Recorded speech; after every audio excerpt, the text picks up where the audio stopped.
going. I'm going to show you how to work this bullet here. Starting up front, you got your jack. It's kind of retract. It's all labeled for you. You got a little light here as well. If you lost power to your tongue jack for whatever reason, this top tab will pop off and you'll have a crank inside your compartment to get you up or down off the vehicle. Right behind, you got your propane. They are both filled. You got about 5 gallons in each. The regulator in the center does have an arrow. It's facing this way, so you'd be drawing from that tank first. I'd recommend one open, one closed, so you know for sure you have backup. Right behind is your battery. It's a deep cycle, maintenance-free battery. When you're plugged into the vehicle or into the 50 amp, you will be charging the battery itself. And if you aren't able to be plugged in, you will be able to run all your slides, pump, all the lights, all the small things off the battery itself. And then this fuse box here, it's a little 10 amp fuse. Basically, you end up hooking up the solar panel, which is going to be right here. This will just top off the battery more or less. And if for whatever reason you're having issues charging the battery off solar panel, double check that fuse and hopefully that'll be the issue there. Right along this way around the corner, this will just be the pass through for your under storage. You do have the access to your laundry chute up top, which you can access from the bedroom. Other than that, it's pretty much it on this side. On the freshwater or filling tank station, so plug in the garden hose here. That is how you fill the tank. Whenever it is filled, it is going to start spitting water out right at this mesh corner here, basically letting you know to shut the water off. It's done filling. This is the city water connection. I do recommend a water regulator. The inside's maxed out at about 65, so anything below that will be just fine. And then right down below, you'll have that blue line with the white valve next to it. That is how you drain the fresh tank. So if you fill it, that'll be where you drain it. And then on all 4 corners, you'll have your stabilizer jacks, which is a 3/4 inch socket, which will be the same as the one for the front tongue jack. That'll be able to get you up or down. So if you have the drilling attachment, bring that along. Free puppies with every purchase. Get some pieces of wood under there so nothing's digging in the mud on you. With your seals here and any moving part on the slide, you can use a dry base silicone spray to lube those up once every few months, or depending on how rough it's going in and out on you. Right here, you'll have your black tank on the left, gray tank on the right. Whenever you're messing with these, it's pull towards you to open, push to close, and then you'll just have a sewer hose on the back bumper there. And then you will have another black tank right here. So the dump station up in the front is for your bathroom water and your toilet water in the front. This will be for the toilet water in the back. Other than that, that's pretty much it there. Your power cord, this is yours. You have roughly 30 feet of that, and that's the twisty in and out right there. This is where the furnace pumps out its hot air. Be careful what you keep in front of that because it will melt through it. We do give you just our standard sewer hose. That's great to get you started or have as backup. This corner here is basically if you have a coax cable for a satellite or full hookup at a campsite, you can plug it in there and that'll give you channels throughout the inside. Spare tire. You are compatible for a backup camera up top. If that's something you end up getting in the future, it's a Furrion product, so just make sure you get the Furrion camera. It'll make your life easier. Just ready to take that off, plug in the camera, put it back in place, and the monitor sits in the vehicle. As long as you have all your running lights on, you'll have the backup camera. This will be for the outdoor oven. You'll set it here, and it'll actually plug into this bottom corner here. And you'll have a valve that goes either perpendicular or parallel with the line. That is how you lock it in place and adjust the gas flow. With your water heater, this is both gas and electric. Priority 1 is getting water in the tank before you turn it on. One way of testing that is if you pull that valve there and it spits water out, you know you're good to go. Go ahead and turn it on. If nothing pops out whenever you do that, do not turn it on until you know that there's water in there. So like I said, once you know water's in the tank, it's just a push of a button for either gas or electric on the inside. In the corner there, you have your 15/16 socket for the drain plug, and that's just where the water drains from the water heater itself. You'll have a spray port here, which is going to be that blue slinky hose. We'll connect to that. We did get your little dog leash thing there. And then your fridge. This fridge will only work when you are plugged in And other than that, if you don't want it sitting in there, it is plugged in the back. Just slide it out, take it out. And there are some travel straps back there. Make sure you lash those down before you hit the road. This way, outdoor shower, hot and cold, simple as that. You do have 2 black tank flushes, one up here, one in the front. Basically, with your black tank, you want about 5 to 10 gallons of water directly in the toilet, whatever one you're using, along with a couple ounces of toilet chemical. That way it'll make a nice clean flush when you drain your station on the other side. If for whatever reason you did not keep up with that, it's really nasty in there, you'll try and drain your dump station as best as you can, hook up the garden hose here, and it's just going to be spinning a little jet, shooting all the water in and out along the walls, ceiling, hitting everything inside the tank itself. Here will be the fridge. You'll probably never have to mess with it, but just so we know what's going on. I recommend leaving the fridge on auto mode. Basically what that means is we're plugged in, it knows we need to be plugged in or run off electric. Right here you do have a plug-in for it. And then if you ever need to switch it to gas, it'll be right behind this metal panel, no bigger than a cigarette lighter. So just try and keep that area as clean as possible. Plug-ins like at home here, and then some TV, so you can bring whatever along. There's your other black tank flush, same as the one in the back. And then we do have your outdoor stove in here. This was the blue slinky hose that I was telling you about that'll plug into your spray port. And then you have all these cranks for both your stabilizer jacks, the one up front for the electric portion if you lost power, and these will also get the should get the back tire off as well. And then inside here, you do have a light and a light switch.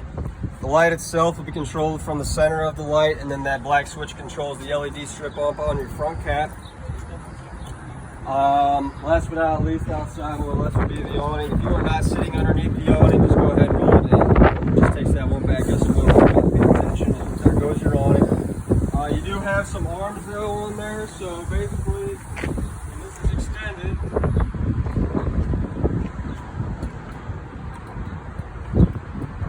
you'll have it fully extended and it's light rated air. The sun's in your eyes. You can yank this elbow down on either side. They're the exact same, and that way it'll adjust the pitch of the awning. Before you reel it in, just try and get it roughly back to its original position so it's not binding up on you. You do have speakers outside, which will be controlled from the inside as well. And then that LED strip under the awning will be labeled as your porch light on the inside control panel. And just so you know how to work the stairs here, they're just going to keep folding in on you. That's pretty much it on the outside, so we can head on in.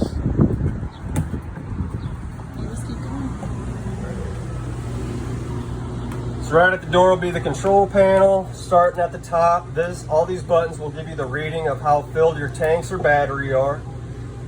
If you need to use the water heater, make sure water's in the tank, like I said, outside, but they're all labeled. This will be for gas, make sure propane's open.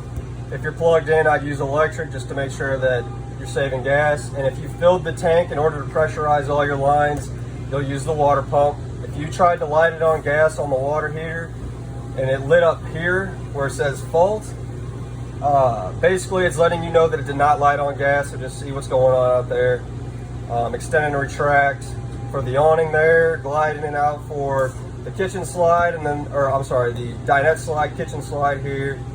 Porch light was the LED strip, and then the ceiling light for all the ones on the inside.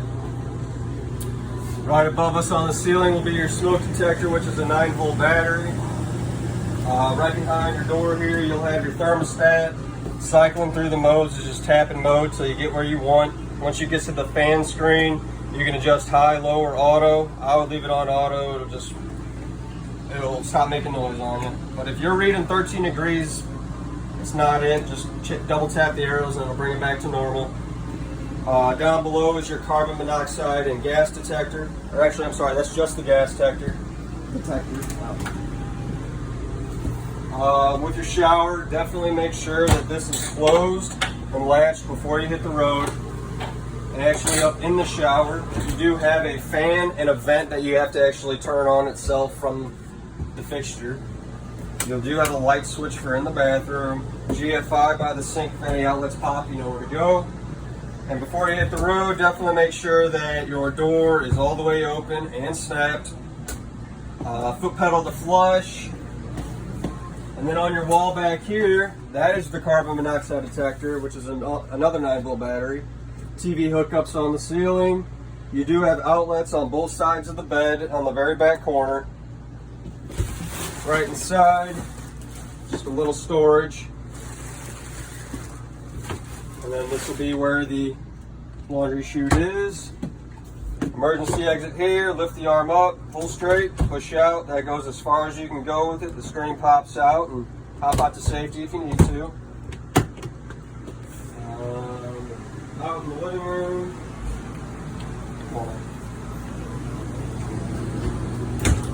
Right here you have a light switch. Might be hard to see, but there'll be these little night lights up top behind your shades. Any windows that slide open like this, the screen follows, so if you can't make it to an emergency exit, you can still hop out. We do give you a 30 to 110 adapter, and you also have a 50 to 30 outside, so you can technically get all the way down to do some driveway camping or charge the batteries. We give you all of the instructions and owner's manuals in here, and then actually right here.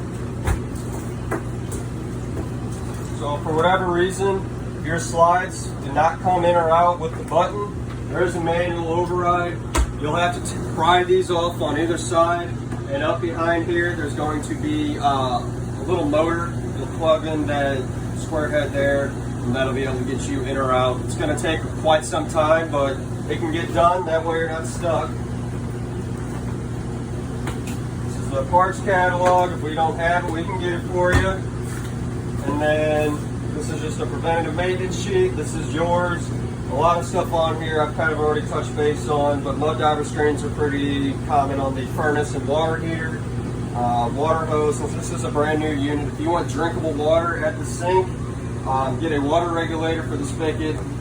Basically hook that up to the spigot, hook up your inline water filter to that, and then your sanitized hose hooks up to the filter. Everything coming into the unit is now regulated, filtered, and ready to drink.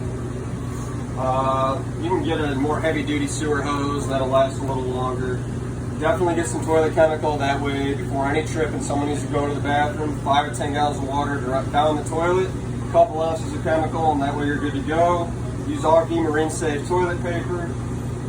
Check your roof about twice a year.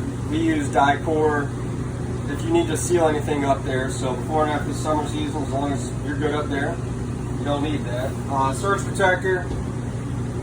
I recommend that just because it'll fry that instead of everything inside. If worse came to worse, wheel chalk, so you can use 2x4s will work just fine. Slide out lube is that dry base silicone spray I told you about. Slide out seal and roof wash conditioner is kind of how it sounds. You'll use a soapy bucket like normal, but with that certain chemical, once you rinse it off, it'll kind of leave a protective coating over it. Mildew stain remover is really good at getting your awning clean, and then for you cleaner will be good at getting all the bug guts and black streaks off the sides. Keys here, purple keys, well these will be for everything. I already showed you that. This is the TV remote, and then your radio remote. Your dinette here does convert into a bed as well, and this is safe to travel like it is now. But if you look up top under there, it's sitting in those hooks. If for whatever reason you wanted it to be your bed shape or whatever, fold this leg down, take those out of the slots they're sitting in now, and then there's a middle one that'll sit right there on the lower part of the wall. Your bed here, so you know how to use this. Get your cushions out of the way. Slips up, pull your legs out. You do have a little storage over there for extra blankets or pillows or whatever you might want. That'll fold down and add your bed.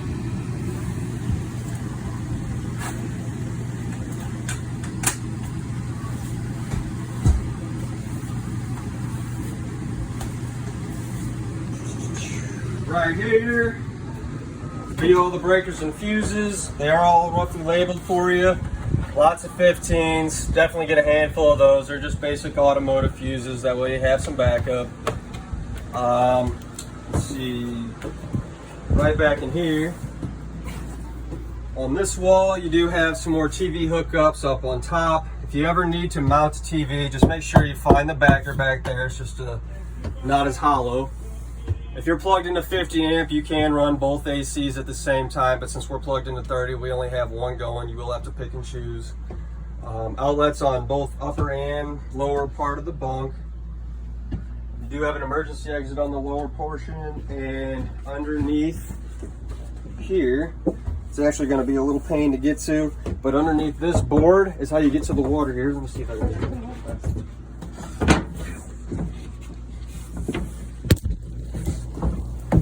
You can get it from this side. Okay, yeah. So right there's a valve right at the bottom, that white valve on the blue line. You'll turn that the opposite way it's sitting now to bypass the water heater itself. And that's for basically if you ever need to winterize, you'll just bypass that, drain it out, and leave it how it is. And then you'll find your pump, which is going to be in the front, actually next to your bed. You'll hook up a feeding tube for winterizing, and then just pumping through. Yep, right inside the bathroom there. Just another basic kind of bathroom. You do have a light switch for in here, and then another vent and fan that you will have to manually use. Other than that, just a little bit of storage. Another foot pedal to flush.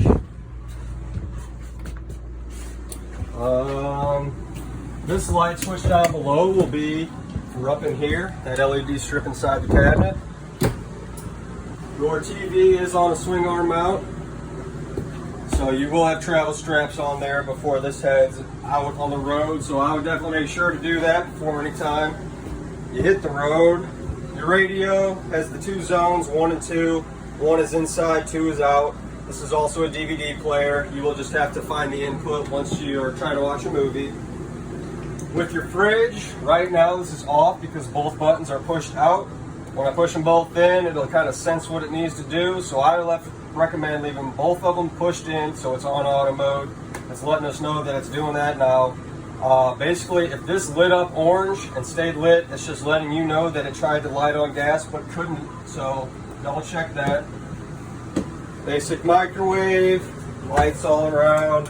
Any lights that do not switch off with this ceiling light switch on the control panel, you know you have to go and hit manually. Your stovetop vent, just fold the glass back all the way. And then basically you'll turn it to light, and then it's going to be a never-ending right turn on this far left corner here, just for the stovetop. For the oven, you will need to push and hold the pilot. As you're holding that down, there's going to be a little spot down at the very bottom. You'll see it. Basically, just take your lighter to that, and let it build up the flame. Then you can adjust your temperature. A little light there, stovetop vent. You do have another vent here, and that's all that'll be is a vent. And then with your AC here, when I open that, it's just all coming out here real quick.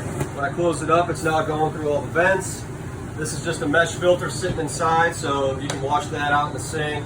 Try not to stretch it out too much so it goes back into place. Other than that, you pretty much have outlets kind of scattered throughout the whole thing. Fire extinguisher at the door. Other than that, I think that's pretty much it inside and out. If you guys have any questions, don't stop or hesitate to call and ask. Other than that, enjoy your new camper.